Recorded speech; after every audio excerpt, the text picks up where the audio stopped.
Konsep tambah bahagian 2. Objektif pembelajaran menggunakan simbol tambah dan sama dengan bagi menulis ayat matematik berdasarkan situasi diberi. Kenali simbol tambah. Ini adalah simbol tambah. Simbol tambah sama seperti huruf T. Simbol yang kedua adalah sama dengan. Sama dengan digunakan untuk menunjukkan hasil tambah. Situasi 1.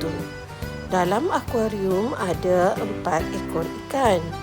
Amir tambahkan 1 ekor ikan lagi ke dalam akuarium. Berapa ekor ikan semuanya? Dalam situasi ini, kita perlu menggunakan ayat matematik untuk mendapatkan hasil tambah. 4 ekor ikan tambah 1 ekor ikan sama dengan 8 ekor ikan.